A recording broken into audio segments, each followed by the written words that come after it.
A few years ago, I had just started this channel and I think I had like 50 subscribers or something like that. And I had just made a few videos and was really just getting started. I decided for my fourth video to start talking about how I had started to make up to $600 a month in stock music licensing, mostly at that time from Motion Array, like back in the good old 2001 days.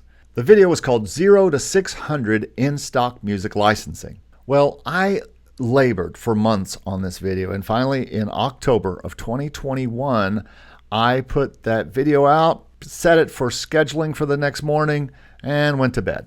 The next morning I got up and the first thing I saw was a video by Daniel Carrizalez of Stock Music Licensing, which really, besides Stevie B, was where I had heard about people making music with stock music licensing. But I was shocked because the video that Daniel put out that day was called 0 to $600 in stock music licensing. The exact same title that I used. I totally freaked out. I was like talking to my wife. I was like, what's going on? This guy who I kind of thought of as like an idol, a mentor of mine, was ripping off my video? What the heck? Why would he do this? Until I watched the video, and this is what I saw. Just wanted to do a very quick entry vlog today. My good friend Eric has a new YouTube channel. Go and check it out. I'm gonna leave the link to his video, his latest video, where he's showing how much money he's making by selling his music on various royalty-free libraries. Link in the description so you can go and check out his YouTube channel. And this is great because I have spoken to Eric and he's a fantastic, experienced musician, composer, producer, has a lot of experience in the music industry, and he started quite recently to sell his music on various stock library.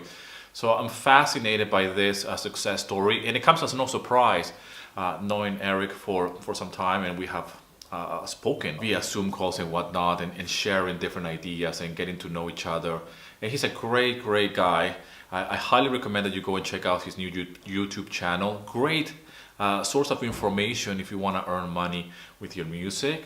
He has just a few videos, but you can tell that from the get-go is amazing.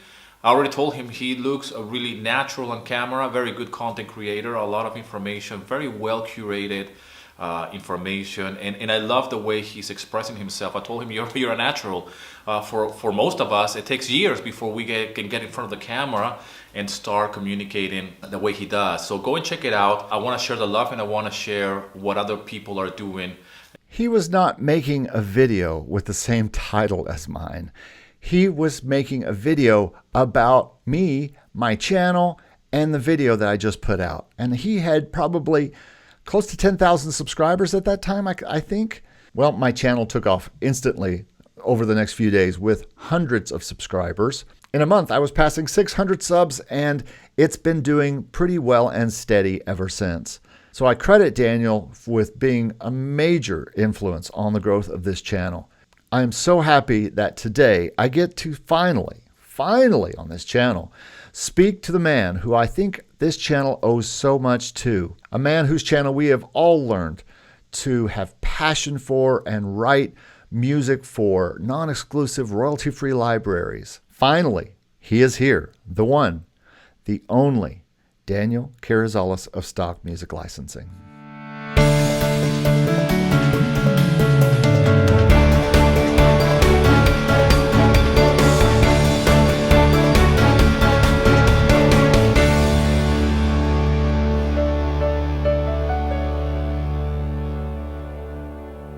Hey, before we get started with this interview with Daniel Carrizalez, and you may not even know what's going on with micro licensing, with stock music licensing, the things we're going to be talking about today. Many of you probably found out about stock music licensing from my guest Daniel today. If you didn't, maybe you found out from me. So last year I put together a little ebook about the stock music libraries and sites that you can make money on. And now I've made it into a full course. If you are at all interested in taking all the songs that you have sitting on your hard drive, but you just don't think they'd be right for TV or film or for advertising, but you know there could be some use for them, why aren't you putting them on these stock music websites? You not only make money from the library, sometimes every month, but you also can make money in the back end with Content ID. And I talk about all of this stuff in the course. I know a lot of you are probably still sitting on the fence about stock music licensing. You're saying, well, everyone tells me that sync licensing is the hot thing. And guess what? They're probably not wrong. I do that as well as other things. But this course was designed just for you, for the person who's trying to look at these libraries and say, what is it like to be in them? Should I even trouble myself with getting in these libraries? The other thing that's special about this course is I go behind the scenes of every single library, showing what it's like to be a contributor of the library and how much money I've made from sites like Pond5, Motion Array, Song Trader, Identify, Audio Sparks, Motion Elements. These are things we're going to be talking about in this interview with Daniel. And some of these pay me every single month, and it turns into a monthly income that I can use to pay bills. You know I love to give you free stuff, so here is a free preview. You can see it down below in the course, and you can just go to that free preview and just watch it and see if it sounds like something you'd be interested in. New modules are coming online every day. I've got a bunch of people in this course, and we're talking about things that are going on in the course, and so you can read the comments. It's almost like being in a class that I'm teaching. So go down and check out the free preview. And if you're interested, go ahead and get the early bird price before it goes up again. Okay, and now let's get to the interview with Daniel Carrizalez. I owe so much to the man who I am talking to today. He is the man behind a channel that we all learned to write for and make music income from stock music licensing.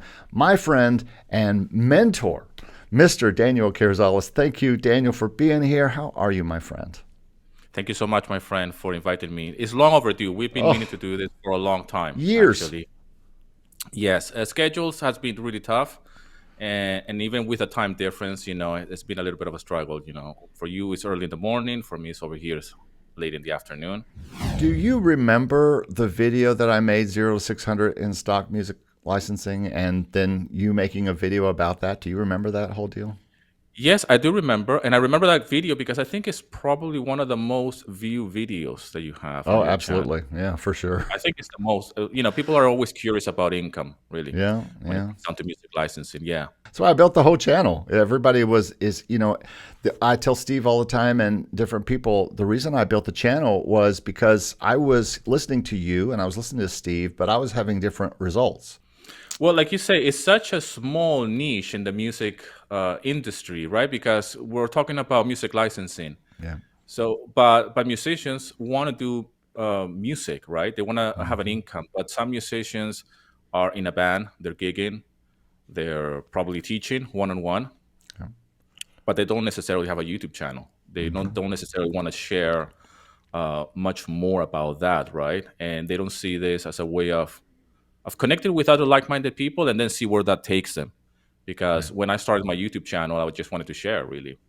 And one of my most viewed videos is exactly, I think it's the second video, which is titled How to Make a Living Selling Stock Music on Audio Jungle or something like that anyways. But it's terribly shot. It's in black and white, out of focus, no microphone or nothing. And still, that video seemed to attract, or at least in the beginning, I haven't checked the analytics lately, but people resonate with this type of videos, like the one that you did, from 0 to 600 without music licensing or whatever.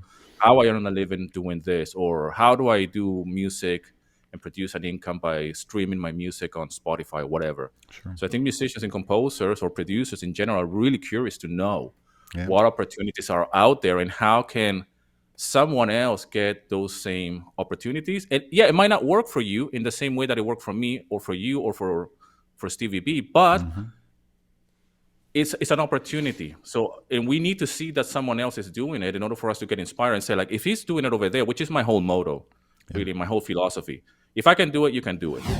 I did not do what I normally do on this channel and ask the first question that I ask everyone is, how do you make music income now in 2023? Well, I still make music. Music is a big chunk of my income, But obviously that has evolved because of the YouTube thing, right? So yeah, I make even money with YouTube. Well, and I count your Okay. channel as music income. So if because it's about music, you're teaching about music and music making. Yeah. So if you include that plus your money that you get from licensing in any way, what would you say percentage wise that is of your income? It depends. Obviously, it fluctuates a lot from month to month when it comes down to music licensing. But my biggest library, the biggest earner at the moment, which I've shared all over YouTube and over the years, I have tried to document that journey, has been Audio Jungle, and but not Audio Jungle per se, but actually Envato Elements, which is a subscription library in Envato Market. So that's a big percentage of my income when it comes down to a library. And whenever I talk about Envato Elements, a lot of people get wind up because say, okay, it's a closed library, I can't get in. And I'm like, yeah, but the same is with Artlist. The same is with many Sure. libraries. And even if you want to go and join a sync library or a production library that is exclusive, it's even harder to get in. Yeah, for Now, sure. just because someone is talking about a exclusive library and that they're having success with that library, that doesn't mean that it's a scam. Okay? All Yeah. right. And it doesn't mean that it's not working. Yeah, it's working for me, Yeah. that particular library. For you, might be something different. For example, in Artlist, I got rejected by Artlist. I probably should Me too. apply again. Yeah. Okay. But I know that, for example, Stevie B is doing great with Artlist. Oh And I yeah. know other people that are just involved with Artlist and they do great. Yeah. Okay. So if he's sharing this type of success with his music with a particular library, that just not only validates for newcomers here in this industry to say like, okay, this is supposed to get me pumped and inspired to do it. It might not be with Artlist, it might not be with Envato Elements, it might not be with the Audio Jungle, it might not be even with Pond 5, but you have to find your own library. And we all know that if you're in music licensing, when it comes down to sync music or exclusive libraries, even if you have a book with a list of all of these exclusive libraries, composers don't even reveal Yeah. which library they're actually being successful with Yeah. because they don't want to, I don't know, to create more competition. And I hate to use that word because I don't believe in competition. Yeah. Okay. But the same goes for stock libraries. I can't tell you how many times composers have reached out to me. Okay. And they have said, I'm doing great with this library. Please do not mention it on YouTube. All right. Really? I've never had Yes. that. No one's ever said Yes. that to me. That's funny. Well, it's about sharing what works for me, at least. So I have to speak from my own experience. But when I hear somebody saying like, "Oh, I'm doing great with this library, but please don't mention it on your YouTube," I'm like, "Listen, I am not mega famous. I only have a handful of subscribers in the music licensing niche, and I am very focused only on stock music. So I'm not going to be talking about exclusive libraries." Yeah. All right, because all of my income comes from stock libraries. Yeah. From there, and this is a very gradual process of evolution, I guess, when it comes down to putting yourself out there online, the income has come primarily from stock music in the beginning. And then after that, when I started the YouTube channel, then YouTube started to happen. Okay. And YouTube was monetized from back in the day. Then they stopped the monetization. I don't remember why, but they changed and I've done a video about that actually. It was still black and white back then, my videos. But I said, like, I don't care if YouTube is just stopping, paying me for producing videos because I don't meet the criteria. That's when they introduced the 1,000 subscribers Oh, okay. minimum and the 400 or 4,000 hours or whatever. And I said, I don't care. I'm still making videos. When was your first video? What year? It was December of 2016. 16. Wow. And then, I slowly started to create videos. But then the YouTube, when I don't, nobody does YouTube to make money. I mean, the amount Yeah. of effort that goes Yeah. into create YouTube videos. Yeah. We're not here doing prank videos or doing funny videos. Yeah. We're doing here videos to educate and to inspire other artists and composers to do something. Yep. So the primarily source of income when it comes down to stock music for me has always been Audio Jungle, now Envato Elements for the last few years. Do you combine those? Do you just think of those together, or do you think No, they're separate payments actually. so more from Envato Elements than Audio Jungle these days? Would you say? So Envato Elements is the top Yep. for me, and then and Envato Elements is the top, and then it's Audio Jungle. But they're two separate payments, even though Yep. it's coming from the same Right. company. Of course. Melody Loops, which is a small library as well, and I had gotten into a lot of trouble talking about Melody Loops because it's a small library. And they don't lovely accept people. many people. They don't accept many people. And the only reason why I joined Melody Loops a few years ago is because I recognized the composers' names in the list of composers. I said, like, this guy's an audio jungle. This Yeah. guy's an audio jungle as well.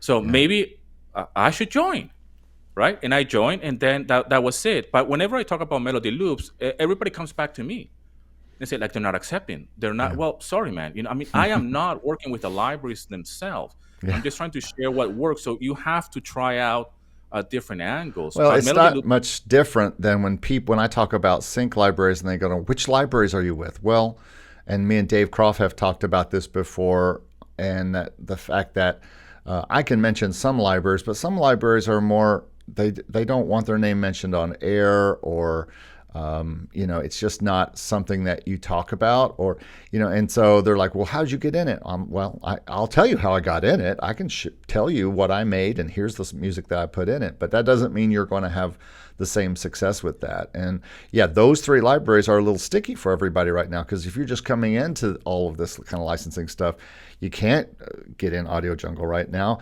and I don't think, personally, unless you've been in Audio Jungle and maybe you know different, but unless you've been in Audio Jungle and done well for over 5 years or 6 years, I'm not sure you're going to get in Elements either, because I think we can't quite decode how you get in Envato Elements and get invited to that, but I think it has something to do with a long history of selling on Audio Jungle. Would you agree to that?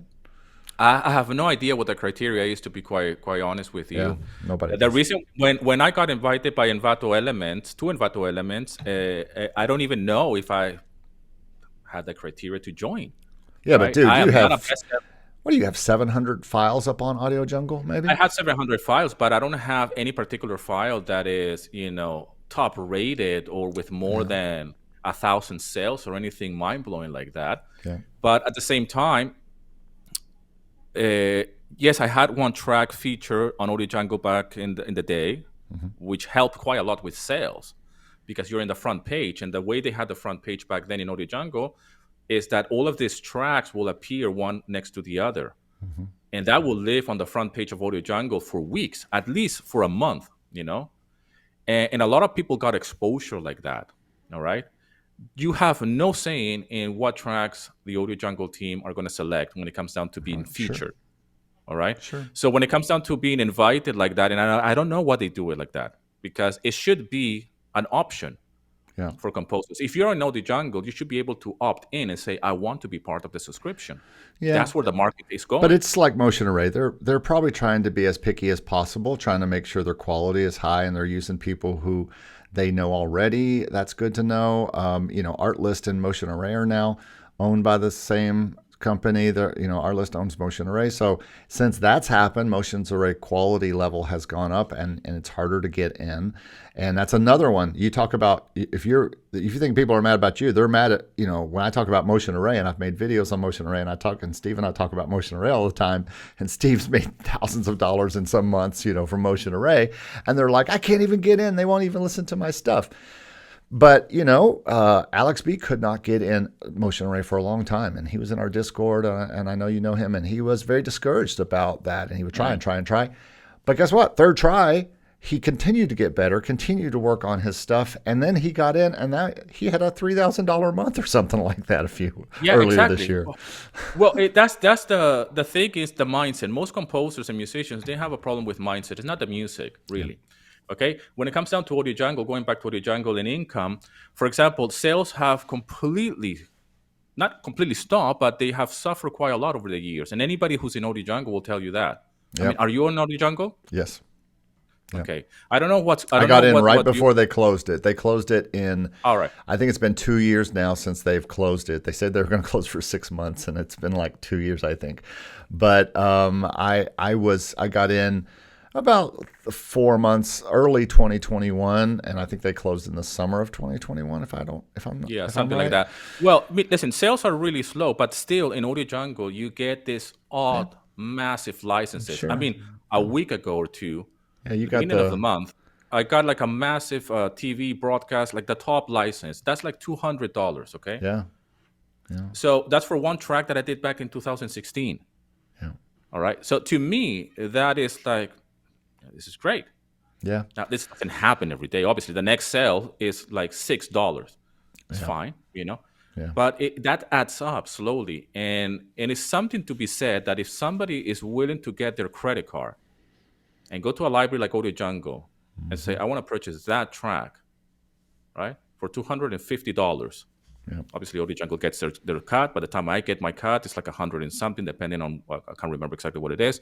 But, it is people that are actually paying in a Yeah. marketplace like Audio Jungle and, yeah, Motion Array and the rest and all of this, So, the results will vary, from composer to composer, and depending on Sure. the music that you make as well, for Okay. sure. So, percentage wise, getting and I know you have another channel. We're going to talk about that in a little while because that's kind of a separate topic. I want some questions on.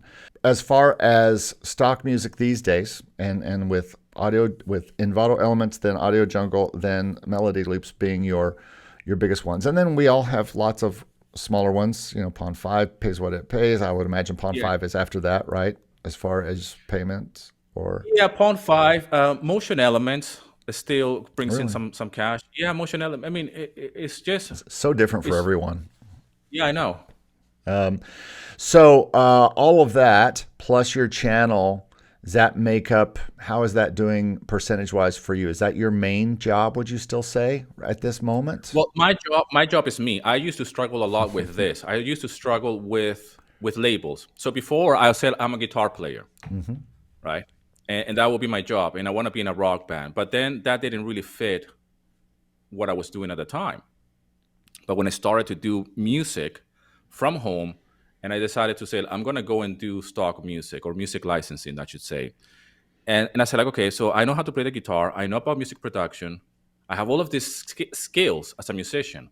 So what exactly am I willing to do, right? Without putting myself a label and Hmm. without saying this is what I'm going to be doing in the future. So my main job was to just earn money with my music using all of my skills. So it didn't matter the fact that I have a sound engineering degree. That means nothing.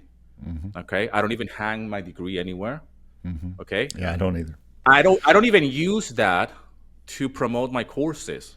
Okay, I don't Yeah. even use like, hey, I have a sound engineering degree, so I know what I'm talking about when it comes down to frequencies. Okay, so I don't use that. Yeah. But when it came down to just making money with my music, my main concern was, can I produce music and sell it online? Okay, so that was the main job. So my job at that moment, I'm just thinking, I am a composer. All right, I am a composer working from home, and I want to sell it online. I don't want to gig. I don't want to go on tour. I don't want to do one-on-one teaching. I don't want to do. I mean, all of these things Hmm. I really had to get rid of in my head to say I'm not in a band. I'm not a rock star. I'm not this. So I don't have problems with labels. I'm just a guy. Yeah. Okay, so when the whole YouTube thing started, and I was presenting myself as a stay-at-home dad, is because that's the label that I gave myself. Yeah. I am a stay-at-home dad living in a foreign country. I moved from the UK here with my family, and this is what's happening. This is the reason. That's the story behind me Yeah. doing what I'm doing. Yeah. Okay, so I started to make money with the music. My income goals were really slow back then. Okay, very low. I said, like, if I can only make $300 a month with music, with stock music, more specifically. Okay, that's a goal, which I always recommend composers and musicians or artists that want to get started in music licensing or in music in general, is to have a clear goal. Hmm. Okay, not just I want to make money. Yeah, how much money? For me, it was $300.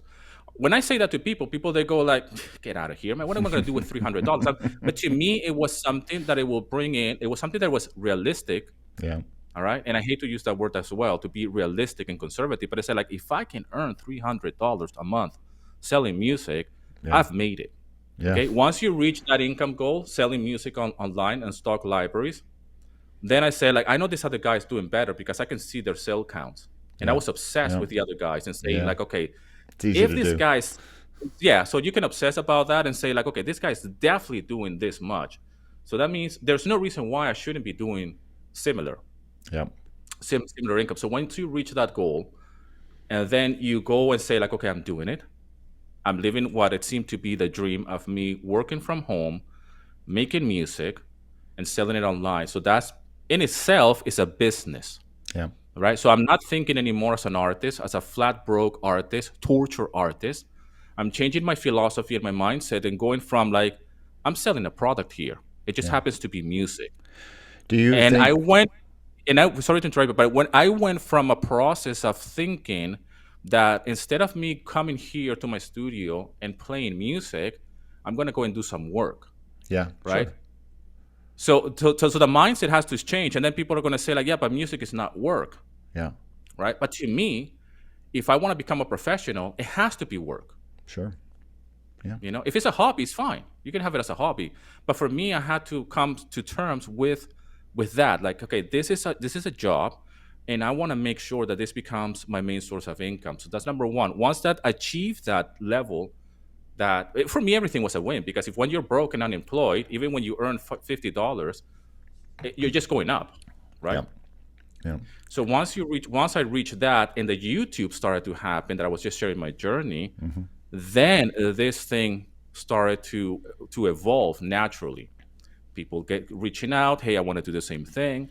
I changed the name of my YouTube channel, so I'm not promoting my music anymore to get clients, because that was the original idea with my YouTube channel, Hmm. was to promote my music so I can sell more. So my, Sell my more, target sell more audience, music. yes, to sell more music. So I started my YouTube channel to promote the music that I had on Audio Jungle. Obviously, I made the terrible mistake to start talking on camera, right? And that turned into something else, which is even Yeah, greater than I ever sure. expected, because I was connected with other composers and other musicians, not So with my clients. it's not a percentage. Your full-time job is making music, making video, If you wanna, yeah, pretty if you much. wanna like dissect what I do for a living, and when people ask me what I do for a living, even here in the real world, here in Yeah. Greece, where I live, I just say I make music and I teach about music. So Hmm. make music for media is very complicated for a lot of people. Hmm.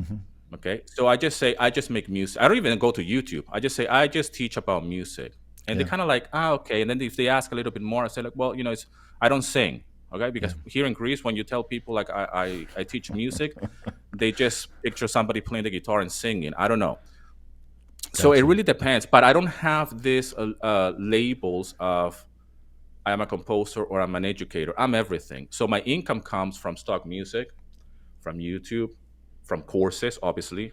I mean, I built a knowledge business based off that. Hmm. And I have a new YouTube channel teaching others on how to set up that and see how they can create a knowledge business based on their expertise. So I know that I had to start to be careful after my first year in, royalty-free music licensing. That I saw some libraries I was spending a lot of time on that weren't bringing back any sales, and I had to start to say, okay, I'm going to have to prioritize certain libraries that I know will make sales, and kind of quit uploading to ones that aren't for me. And like we said, it's going to be different for everybody. So I, starting in 2022 and over the past 2 years, I have really spent less time uploading and less time putting stuff up there. I make more music now. I make as much music as I ever did, but I put less up to these. I probably spend less time on certain libraries and certainly more on the ones that work. Just like you, you probably go to Audio Jungle and Envato first and Melody Loops first if you're uploading something new, because you know that it does okay there. What percentage of your time these days is spent making and uploading new music? Very little. I now compose music as a side gig, Gotcha. because it's completely passive. And Hmm. this is what I'm trying to say to people, that once you start uploading music to different libraries, years down the line, they're going to carry on selling. Okay, so the last sale, like I mentioned, for example, that these tracks are very old. They're from 2016. I mean, I feel like deleting those tracks, but they're there, and there's still data to show that tracks are being downloaded even on other libraries, which are subscription. It's all mixed. It's tracks from Yeah. 2016, 17, from last month. So the things that I do nowadays when it comes down to music making is that I do it on my spare time. What does that mean, my spare time? Well, I love to make YouTube videos. I have now 2 YouTube channels. Yeah. So I educate. So Hmm. education is a big part of what I do. It's a passion that it was developed because of what I do. I didn't plan to just say, hey, I'm going to start creating online courses about music licensing and I'm actually going to like it. And Hmm. the same goes with the YouTube. When you start doing YouTube videos, you're like, Yeah. okay, this seems to be quite a lot of energy that I'm going to have to spend here. People think that making YouTube, I will argue that making YouTube videos takes more time Yeah. than making music. Oh yeah, I agree. And I talked with Clint about this the other day.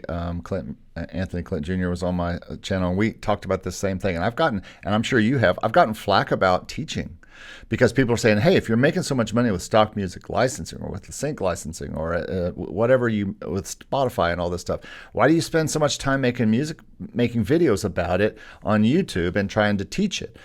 And I said, none of us planned to do this. When I started this channel, I just wanted to kind of share my thoughts. And the next thing I knew, there was a community that wanted to interact with me. And hey, whenever you find a community of people that you like to talk to, you want to talk to them. It's a natural human thing. And I think people don't know about when you start a YouTube channel, first of all the editing and time that we spend and putting those things out so that you can have education about this stuff. And you know this better because you've been doing this at least 2 times longer than me, maybe 3 times longer than me.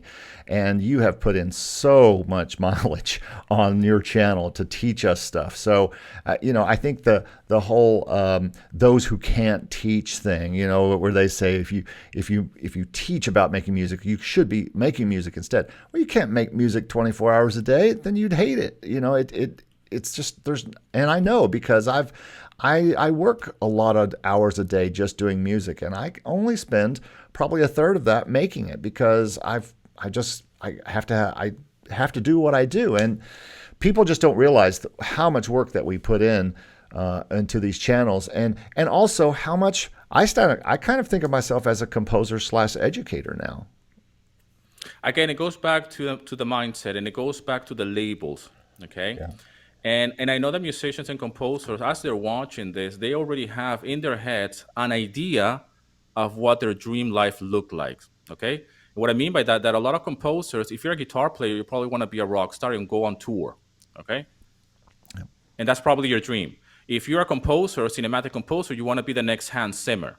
Mm-hmm. Okay. So that's what you have. That's the label that you have put yourself. Yeah. When it comes down to what I do or what you do or what other people want to do, is so different and is so personal that when it comes down to those who cannot teach or whatever, that comes from a different mindset. And in my opinion, comes from a scarcity mindset, because they're pretty much saying that you're full of crap, because if you were actually making the money that you said you make with your music, you wouldn't be teaching. Right. That's number one. Number two, that if they are coming with that argument, then right off the bat, they're not being successful, even with what they're doing right now, with music or anything in life. Okay, because it all comes down to that perception.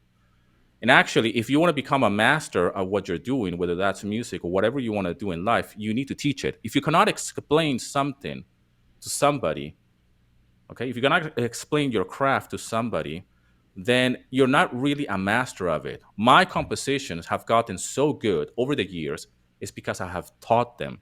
Okay, Yeah. I can actually explain something and say, this is how you compose a music track for music licensing. This is what you do. Number one, number two, this and this. Bam, there you go. Okay, so the reason why that the tracks that I have gotten more successful with over the years, and when I say over the years, I say for the last 3 or 4 years, is because everything that I do now is with a mindset that I am creating a composition, first of all, that is a product for my library, for my catalog. That's number one. Then I am saying this can be a workshop. Okay.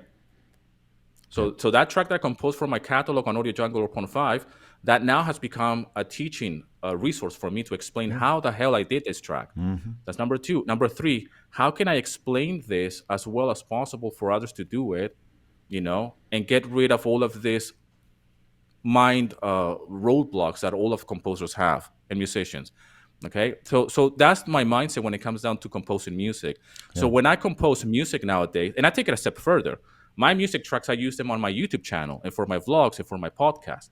So I'm creating an ecosystem that everything I create is for Teachable everything. moments. So it's for my stock music, it's for my YouTube videos, it's for teaching, for a workshop. If I can create a course around it, then I need to learn. For example, if I didn't know anything about lo-fi music. And I said, like, okay, this seems to be a quite, popular genre. I love lo-fi music. Let me jump in and see what is this whole thing about, right? Yeah. I learned about it. I absorbed the thing. I learned how to make lo-fi music. I say, well, now that I know it, I have to put it back out there. Yeah. Okay. So I'm coming from the philosophy and from the mindset that there has to be more than just me learning about it, keeping it to myself, and then say, I'm going to run with it. Don't look at me over here. I'm doing well. So if you want to learn about lo-fi or stock music, go over it. I don't know. Figure it out for yourself. Yeah. No, man, it has to come from a place that I read this book, right? I read this book. I learned something from it. I can't contain myself to not share it. Like whatever it takes. Now, if I'm going to write a book about it and say, now I have a book about this book that I read, buy it. Well, you're actually now making money off a book and all that nonsense. Well, you go into your day job and you still get paid because why are you going to a day job? Why don't you do it for free then? You see what I mean? What's the difference? You and I both know and follow people who are very successful, and they're not successful because they are ripping people off. They are learning through reading books and through following other people that they know. We'll talk about Graham Cochran here in a little while. We're both fans of his, and we talked about Pat Flynn already. And those people have read books and are teaching from that. They're not just like trying to make money off of that. But that's enough on this topic because we could talk about this all day. Speaking of things that are in the news right now, I loved your thoughts, if not your language, when you talked about AI recently, and I feel very much the same way that you do. I am not threatened in the slightest as a composer by a computer or program replacing me as a composer. AI does not threaten me when I'm sitting at my piano creating something, or I'm working on a work for the stage, which needs humans to have happen, or almost any area where my compositions are being used. So if my music is being affected by AI, then maybe I'm not doing my job in the first place very well. But do you think anyone should be threatened by AI tech or programs? And please, keep it clean, Daniel. This is a family show. Yeah, we have to keep it clean, actually, because then we don't get monetized on YouTube, actually. As I know you would preach about this from the mountaintops, but your general thought is what about AI and music? And just stay about stock music for now. Okay, for music licensing, I don't know where's it going. Okay, I've heard the things that AI music can create, and I think it's fascinating.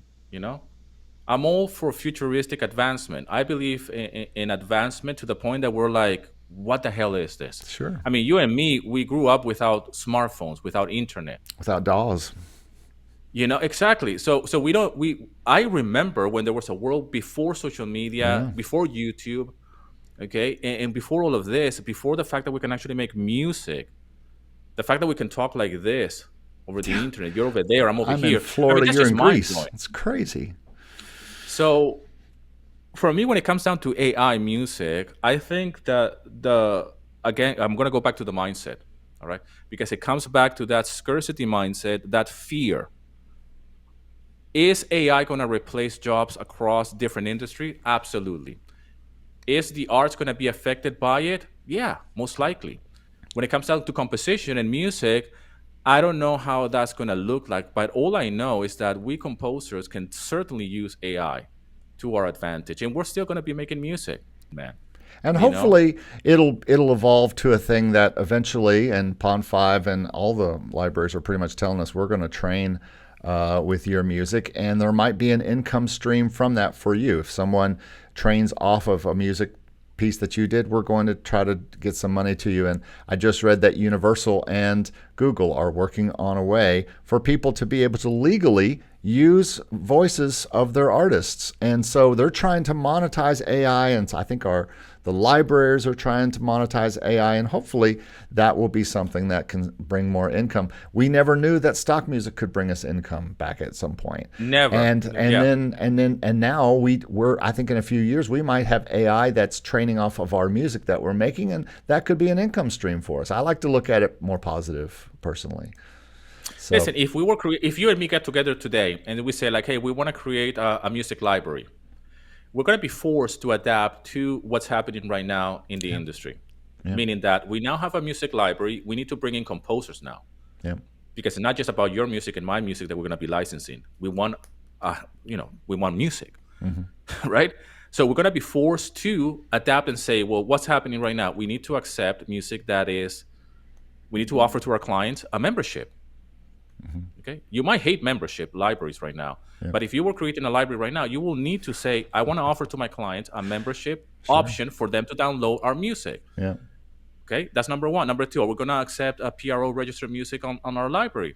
That's another option. That's very common. I mean, that's something that happened over the last few years in stock libraries. Before you couldn't, now you can.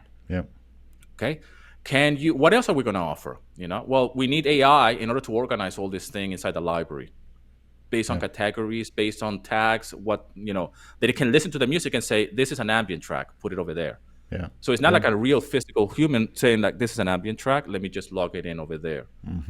So there must be some type of AI that is already happening, in libraries and organizing all of this data.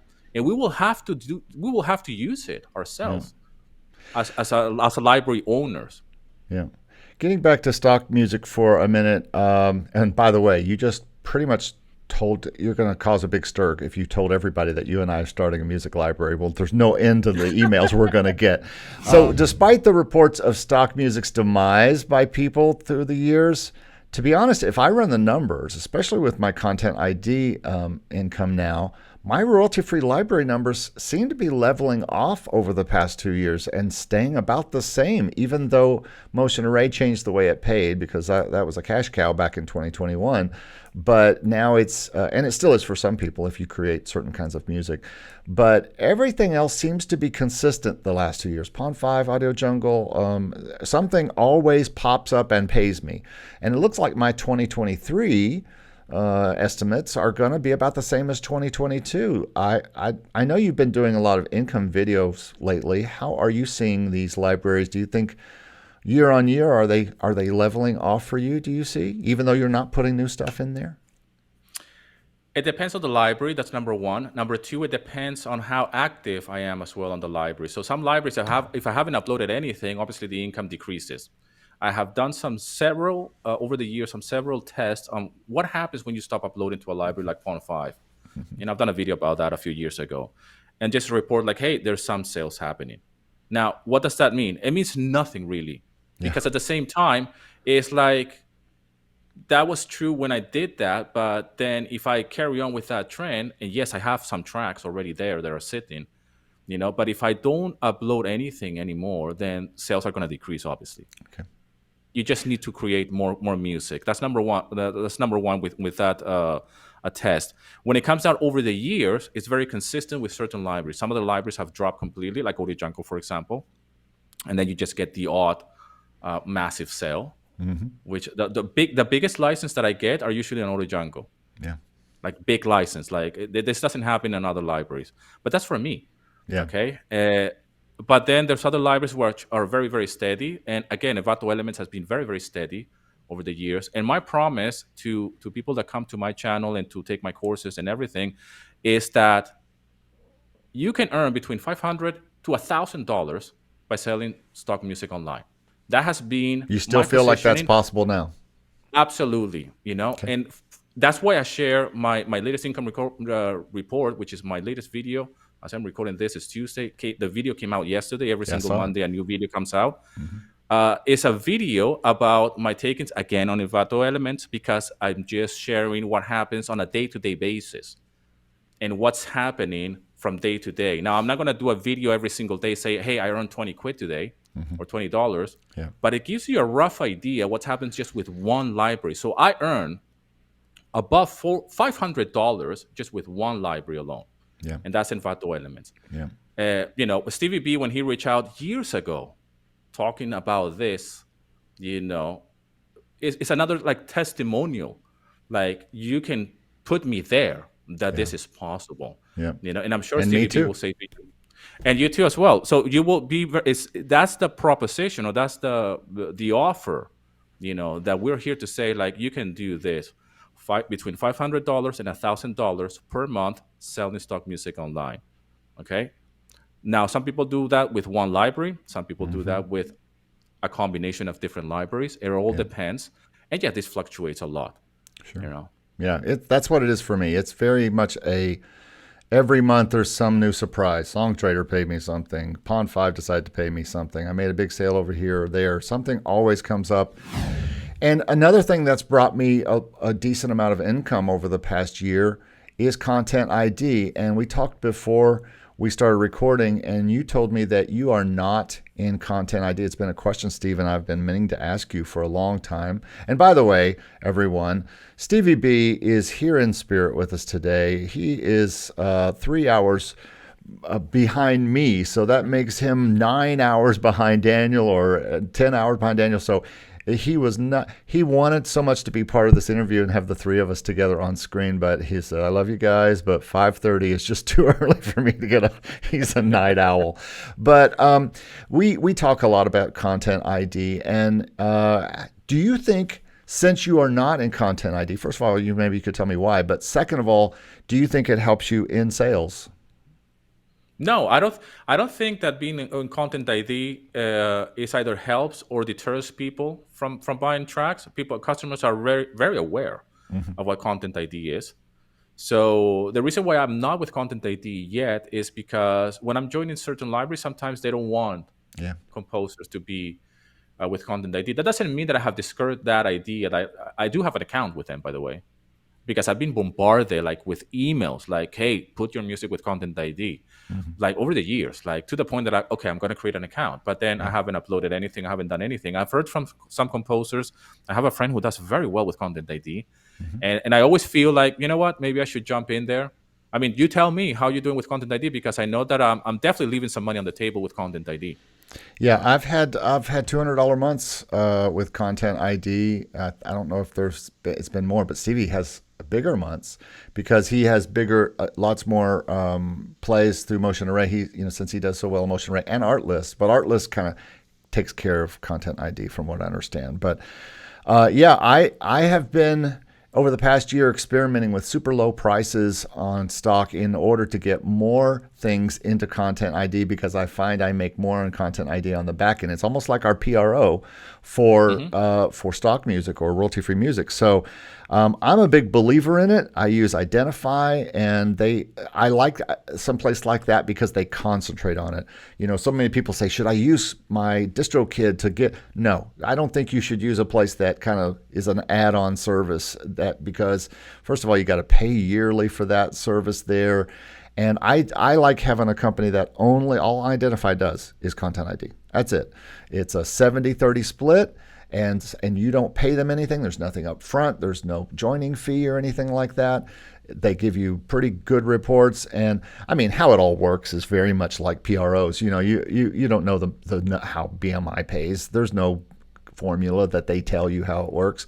But you can see, they let you see the videos that your stuff was on. And I love it very much. And I can't tell if it's affected my sales. I'll have no way of knowing if someone didn't choose my track because it had Content ID on it, or if it had PRO on it. People get freaked out if they think they know something about that, which they usually don't. And they can whitelist. I can whitelist any video. So if they come to me or they go to Pond 5 Out of the Jungle, they'll whitelist their video so they don't have to worry about Content ID. It's not really a thing. It's just an extra step that some people get fearful about. But Steve is a person who is perfectly happy with it, because it's not limiting his sales. Everything he puts up is Content ID, and he's had literally a $5,000 month on Motion Array before, and he's done a video about that. But we don't see it being a big a problem. It would be interesting from your perspective to see how that does. But I do think you're leaving money on the table personally. I think you're leaving a lot. Yeah, it's something that I've been meaning to do for the longest time, and for sure. And I'm with Identify too. These are the people that contacted me via email, and I said like, okay, I'm gonna open an account and then I'll get to it. But then There's not just much get to kind of it. There's not much to it. I mean, you upload and then there's just a few things you put in. You don't have to really tag it crazy. There's okay. only a few things that are, everything else is optional. You can put a lot of optional tags in, but really, and like ISRC, what does that mean in them? They're only worried about if you got played on YouTube or not. And so they Yeah. need the file and they need the name and then they need to know how to pay you. It's not like you need to put a lot of Yeah. stuff in. And so, yeah, I think you should definitely. Have you joined any new libraries in the last 2 years? Oh, the last 2 years? No, really. That's a good And question. I know you said that you also on your latest video you said that you've been rejected by Artlist and you talk about Music Vine. I've been rejected by both of those as well. Although Mm. I'm more of a fringe composer by choice. I just like to do lots of different kinds of things and not just Mm. the cool YouTuber music or lo-fi or anything like that. You know, every time I do lo-fi, it just turns out like jazz, but which nobody wants, by the way. Although I do get some big jazz sales on Audio Jungle every now and then, you know. But so haven't joined any new libraries or No, no, I haven't actually. I haven't. They are, and for some crazy reason, I haven't really reconsidered to submit to Artlist, which I should. yeah. I should definitely submit to Artlist as well. There are some different libraries out there. I mean, Music Vine, yeah, Music Vine. Yep, yep, yep. That's very much like Artlist. Both of those are kind of artist centric. I think that's a Yeah, you might have a better look at that because you're kind of just you're Daniel with your music. I'm all these yeah. brands, and they don't want brands. They want sexy They want artists. artists. You know. I think they want art like they want somebody to, yes, I think they want people to just be an artist and promoting themselves like, hey, I have my music is on Spotify or SoundCloud. Yeah, I mean, I yeah, have music on SoundCloud, but it's certainly not as an artist. yeah. I get there's so many things that I still want to do, Eric. I mean, I still want to release music on Spotify. I don't know if it's going to be You music. don't release anything on Spotify? I have nothing, man. I mean, there's Wow. again, and more music that I can be releasing there, and maybe get some money there. I have no idea what the streaming business is when it comes down to income, but I'm not there. I look Like at I'm that streaming young. as like legacy. You know, I mean, to some extent, your stuff is in stock music libraries, but only a certain kind of person sees that. The people going to look for something for their Yes. video or for a presentation or something. And I think that the world is deserving to hear your music on Spotify when they just get suggested by Spotify to listen to this newest kind of tune, rock tune. I like guitar tunes, or I like lo-fi, or whatever else things you've done. I think you should. I made it a point this year to start trying to put up everything I put out to libraries, especially non-exclusive ones, because not Hmm. all my exclusive libraries let me put stuff into Spotify for whatever reason, because sometimes they do. But all the non-exclusive stuff that can go everywhere. I can do anything I want with that. So, well, man, I love this all this talk, and thanks for all your thoughts on this. And by the way, if you want way more stuff about stock music licensing, you can go to stockmusiclicensing.com or youtube.com/stockmusiclicensing. That's where you'll find Daniel. But I want to transition a little bit to your new channel before we end up this conversation, because I know you've been starting a new channel over the past few years. And I also know that, like me, Graham Cochran is a big influence on you, and certainly is for me because I listen to his podcast religiously, so to speak. And do you have any thoughts that this new channel might kind of pull back on how much you do in stock music and music itself as you do more of this professional teaching and leading people? I know you're so passionate about mindset and about fitness and about all these things. Is music too much in your blood to leave completely? I'm sure it is. Or can you see a day when you're more focused if this channel like takes off and grows?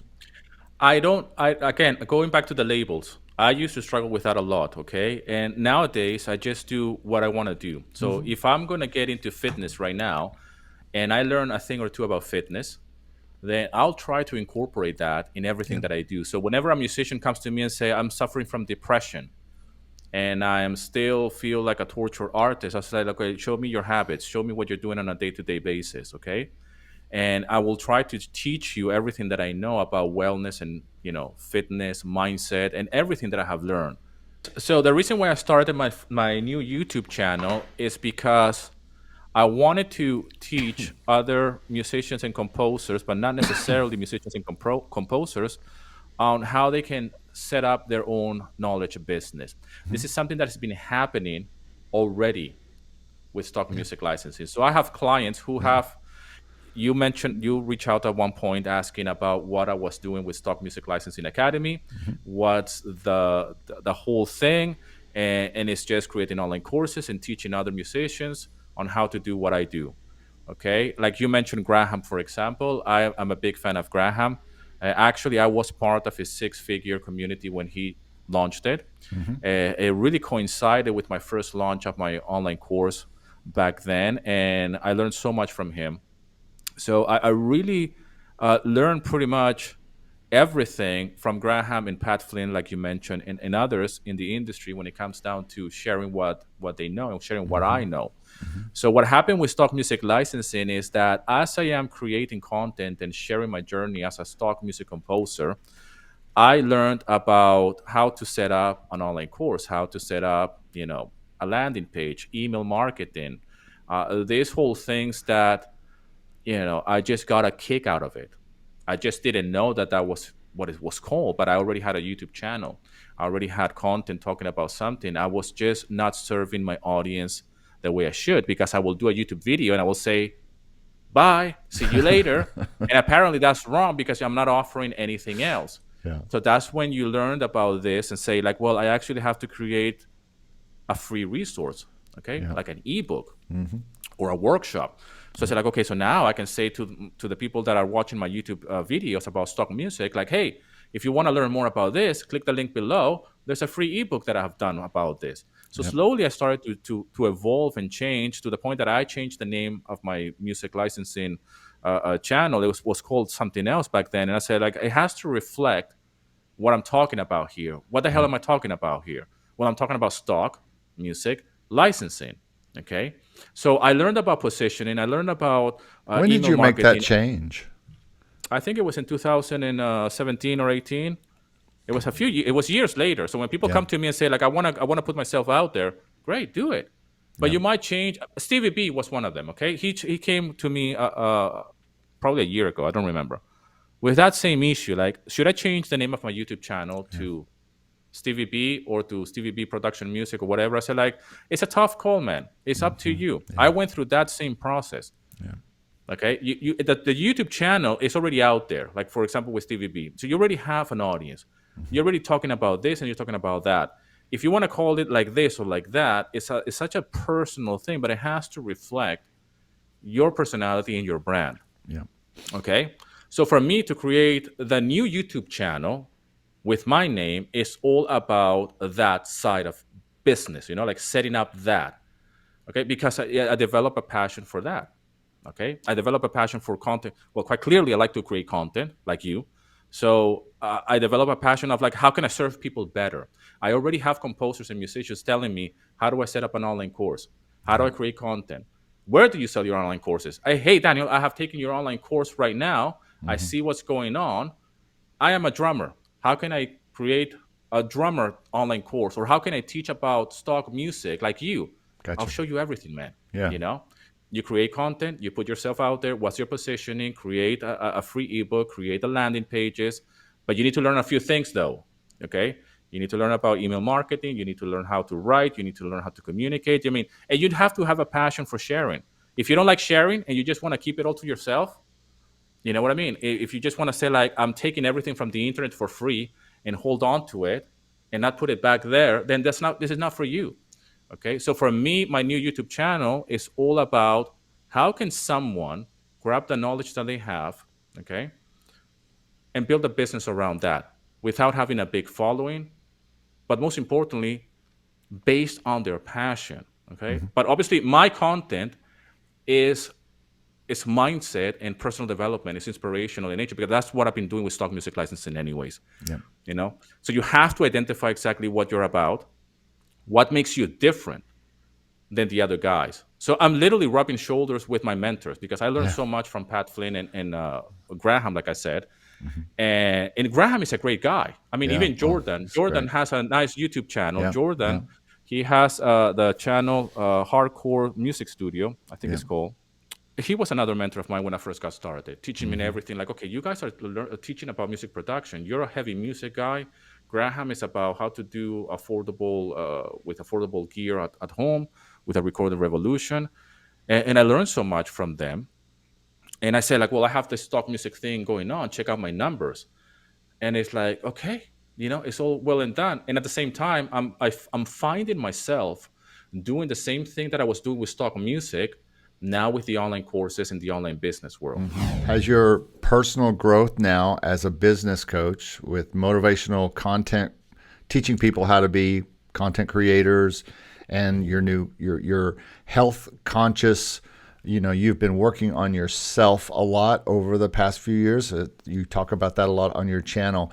Has that changed the way you feel about writing and exploring music and stock music? Has it changed anything in that area in that way? It hasn't changed anything. If anything, it has given me a hunger for it, a healthy, I have a place to put things. I'm going back to the labels Yeah. because I think we suffer a lot from that. So for Yeah. me, I cannot go to Stock Music Licensing YouTube channel and start talking about this because they don't Yeah. care about that. Right. Okay, they care about how can I make music for stock libraries. That's what I'm here for. So for me to create my separate channel with my name, which is all about personal development, business, and lifestyle, is because this is what I do. Because I'm a guy who lives abroad. Okay, I make music from home with 2 kids, and I live a certain lifestyle that goes all around creativity, personal development, and health and fitness, and even my age, it has to be pulled to the full front. Yeah. Okay, and what I do. So, but the music it's just part of what I do for as Daniel. So I don't. Sure. Today I could make a stock music track, and I just get fired up by it. I just Sure. get completely like, and at that Good. moment I'm just making music, Yeah. and it's not something I'm gonna say. I can't wait to get rid of my music path or Gotcha. career, and then I'm now the business lifestyle coach. I'm Yeah. everything. You don't think of it like You know what I that. mean? So Yeah. I don't see it I don't see it as divorcing myself or reinventing myself. My reinvention is happening right now, even as I'm speaking to you, and Yeah. it's all of these things. But if somebody wants to Agreed. learn about stock music, hey, I teach musicians and composers over there about stock music. Yeah. Consume all of this. This is all I have. This is everything that I have learned. Check out my latest track. It's been uploaded yesterday, and this is what I've done. Hmm. Okay, Yeah. this is what's going on.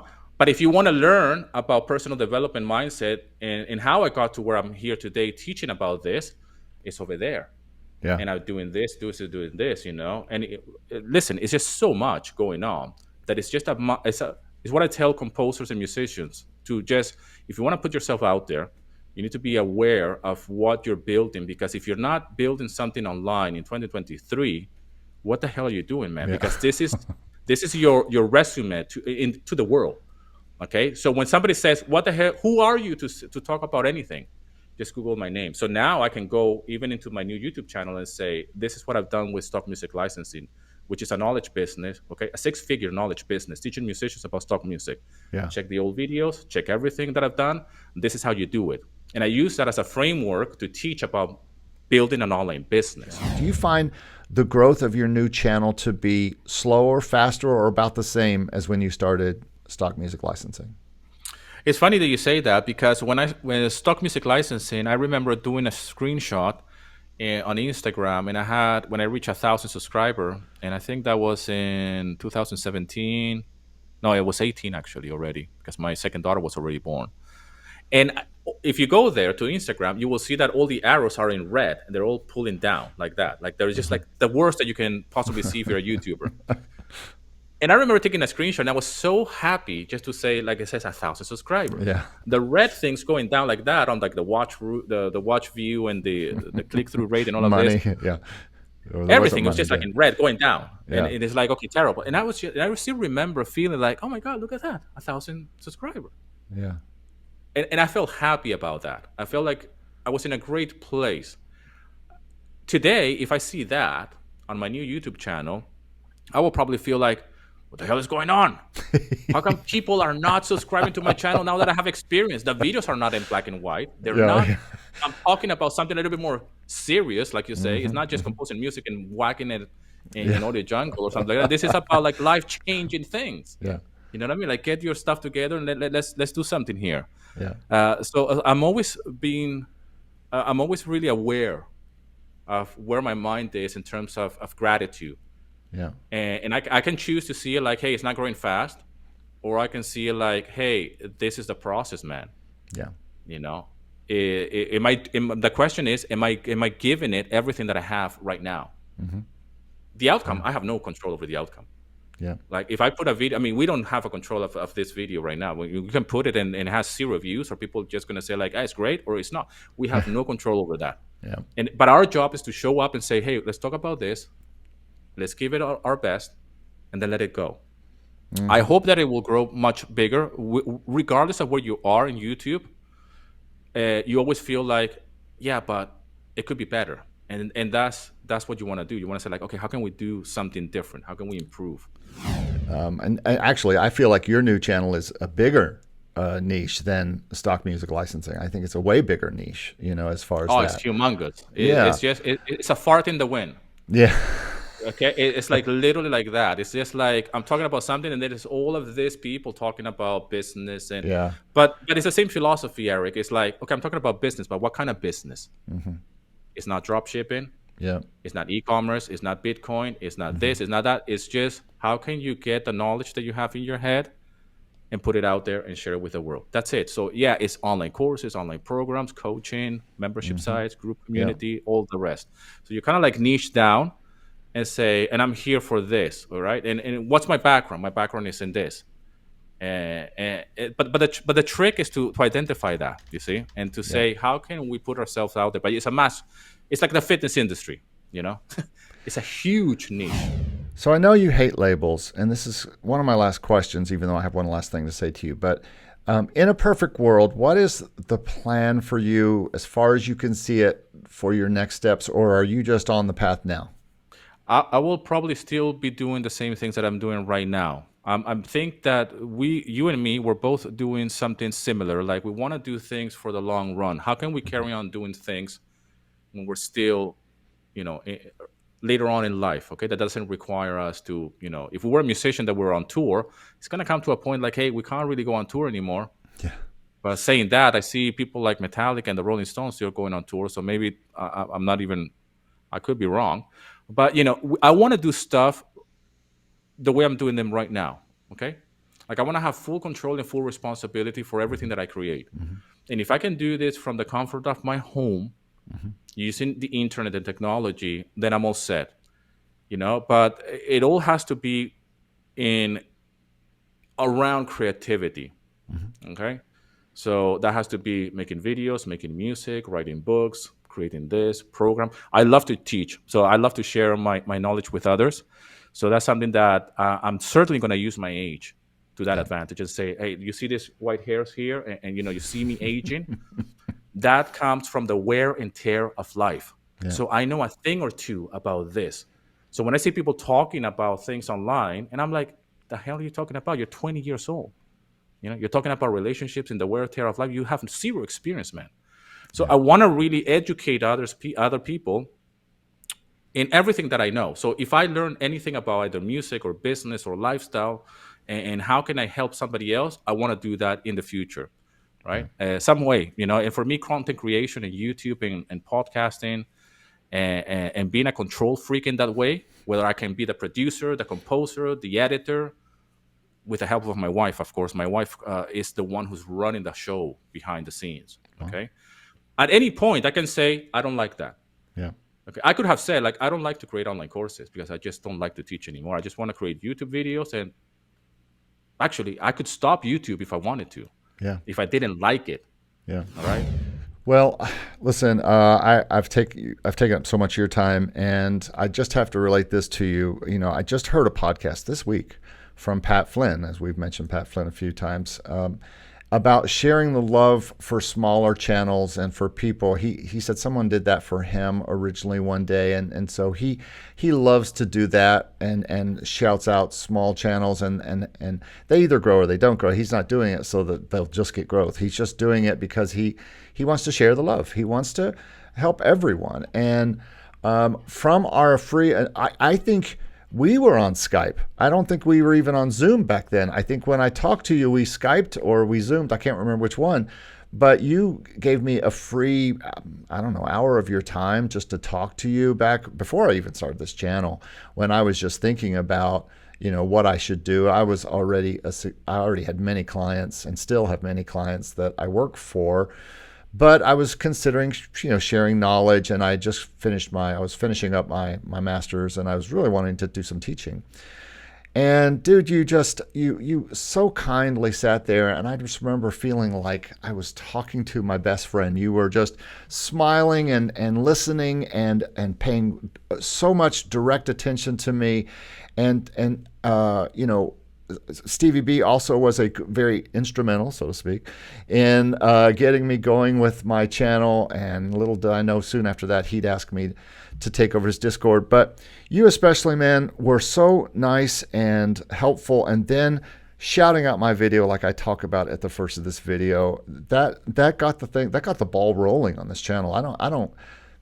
Maybe it would have turned into something as I started doing reviews and things like that, but. Dude, I owe you so much, and I just want to say, you know, you are a champion for people. And if anyone watching this video is considering, you know, talking to you, whether it's for the stock music community that you have going on, or your growing new YouTube channel where you're talking about personal growth and you're talking about starting your own YouTube business, dude, I think anyone should be getting in touch with you and looking at all the programs you have, because you're sharing daily great information. Your shorts alone are just, you know, just powerful stuff every day. And I hope and pray for you much success as you continue with all this stuff. And I love your idea of mindset. I do think we get too much on the label side. I'm like, what am I? Who am I? I used to have this question I ask myself all the time. What do you want to do next? Who are you? What are you? Where are we focusing on the right thing?